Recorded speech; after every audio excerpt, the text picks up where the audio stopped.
Good evening. It's time for Markets Today, the show that gives you the in-depth analysis on the markets and business at large. My name is Nina Shaban. Let's start off with the indices at today's closing bell. So first off is the price rate index, calculated as a mean of the shares of 20 public listed companies that witnessed a drop of 4.42 points, resting at 2,640.48 points. Now the 25 share index also saw a drop by 3.23 points, resting at 3,546.77 points. And lastly, a look at the NSE All Share Index that has dropped 0.45 points at today's closing bell, resting at 145.69 points. The number of shares traded today were 28,993,600 as compared to yesterday's 15,407,300. Now, very quickly, let's take a look at the gainers at today's closing bell. Of course, this is a discussion we're going to have a look at later on with my guest who's already in studio. Our topmost gainer was the Trans-Century Limited. That's a gain of 9.44%. Umama Limited followed suit with a gain of 9.23%. Stanley Ferrari Income followed right after at a gain of 9.09%. Total Kenya Limited saw a gain of 6.25% at today's closing bell. And East African Cables Limited saw a gain of 3.9% at today's closing bell. Looking into the losers, the topmost loser was Mumia's Sugar Company Limited, losing at 9.09%. Flame Tree Group Holdings Limited following suit at 7.72%. And the National Bank of Kenya Limited dropped by 6.75%. Olympia Capital Holdings Limited saw a drop of 6.12%. And the Kenya Power and Lighting Limited saw a drop of 3.57%. And to those three responsible for the number of trades, the first off is Safaricom that traded shares worth 13,510,200. Cooperative Bank of Kenya Limited traded shares worth 5,913,600. The Equity Group Holdings Limited traded shares worth 3,225,100. Kenya Reinsurance Corporation Limited traded shares worth 1,054,400. And lastly, the Kenya Power Lighting Limited traded shares worth 1,025,100. With that said and done, let's quickly take a look at the Forex.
All right, now let's take a look at the news that are making headlines in the world of business. The government has launched a company that seeks to increase the uptake of mortgages in Kenya.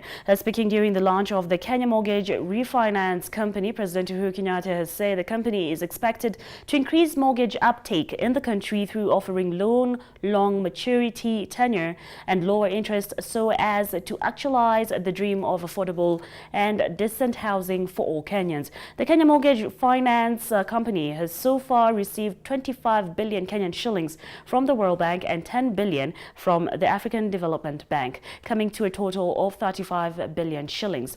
The KMRC is 20% owned by the government, with the remaining 80% being held by the private sector.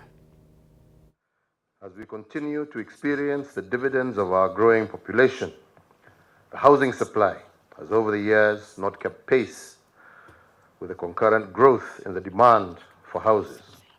And as a result, this has led to a huge housing deficit, particularly for the low-income households.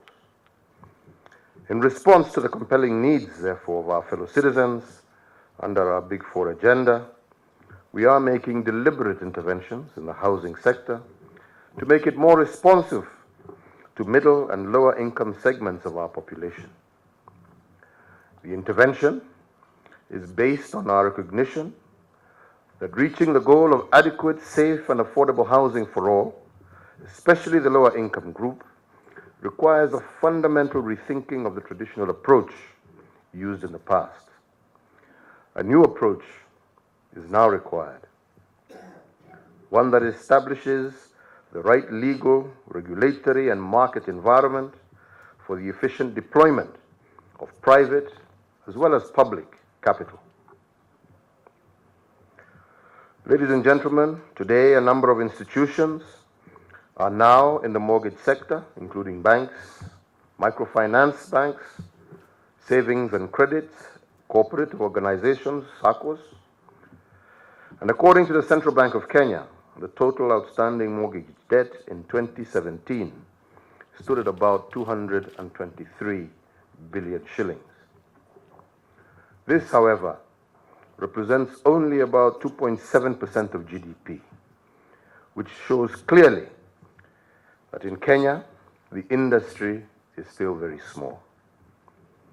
South Africa, as an example, boasts of a mortgage sector accounting for approximately 31% of its GDP. Housing mortgage finance in Kenya, therefore, remains well below its potential.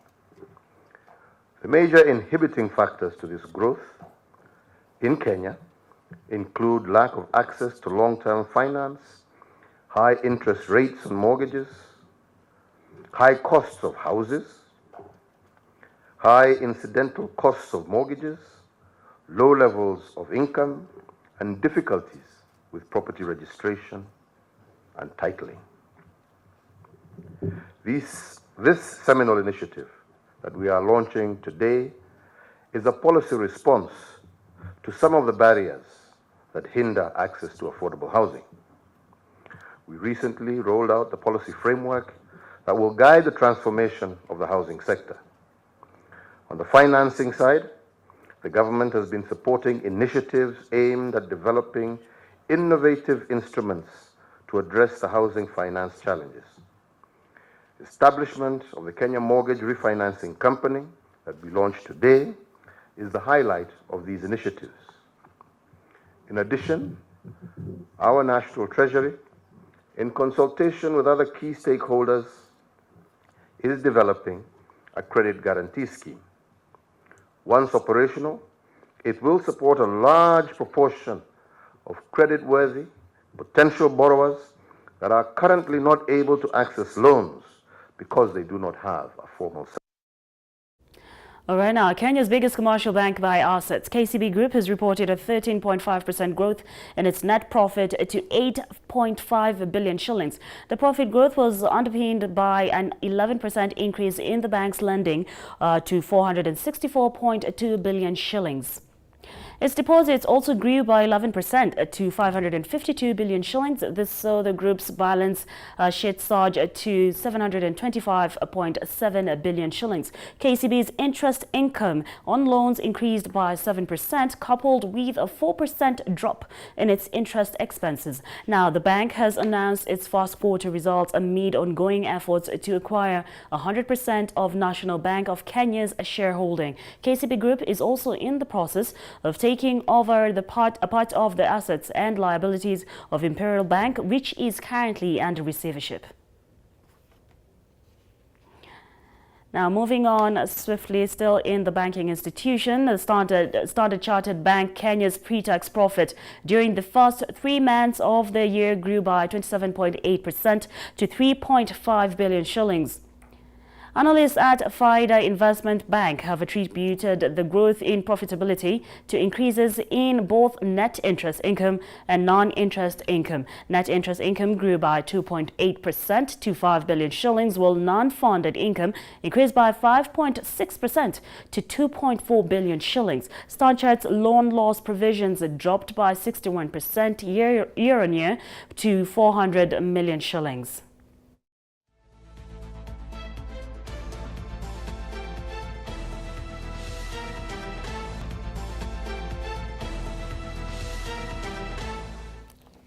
Players in the financial services sector and technology sectors are holding a 2-day conference dubbed the East African FinTech Summit.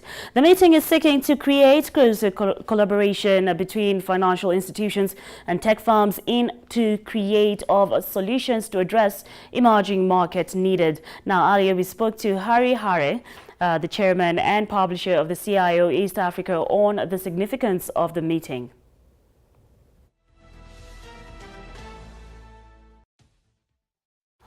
All right, we will be having Hari Hare's sentiments in just a bit. Now, the Investment and Financial Analysts Regulator Institute of Certified Financial Analysts has deregistered David Tumaini Mayane as an ISIFA member for a period of 10 years on allegations of fraud.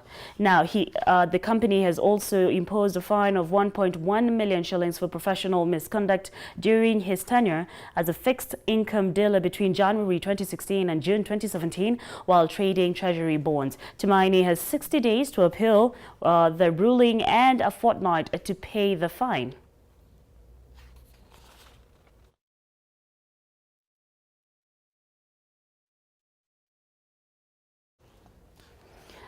All right, now across the borders, British annual inflation climbed to 2.1% in April, in part owing to higher energy prices, official data showed on Wednesday. The Consumer Price Index (CPI) 12-month rate was up from 1.9% in March, the Office for National Statistics said in a statement. Rising energy prices and airfares, which were influenced by the timing of Easter, produced the largest upward contributions to change in the rate between March and April 2019. Now, analysts' consensus forecast had been for a jump to 2.2% in April, while April's figure is back above the Bank of England's 2% target. The latest data is not expected to cause the BOR's Monetary Policy Committee to raise interest rates anytime soon, especially since inflation rose less than a forecast. The Bank of England's main interest rate stands at 0.75%.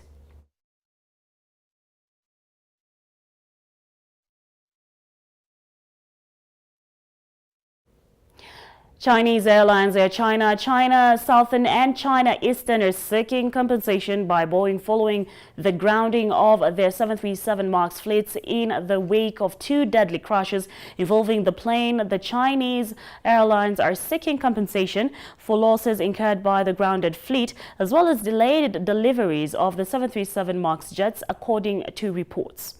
China operates the largest fleet of Boeing 737 MAX aircraft and was the first country to take the jets out of its service after the Ethiopian Airlines 737 MAX 8 crash in March. Investigations suggested a flight control system was to blame for both 737 MAX crashes. Boeing says it is working on new software to get the planes back in the air. This comes as aviation regulators meeting continues to get a long-term solution to the problem, and the question on if the latest move is part of the ongoing trade war still lingers.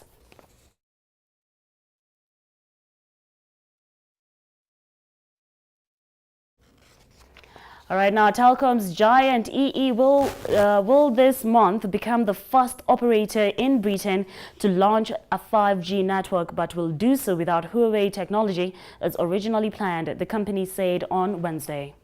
EE had announced earlier that it would bring Huawei's fast 5G phone, the Huawei Mate 20 5G, to Britain, but the Chinese giant's involvement in the country's telecoms industry has become politically controversial.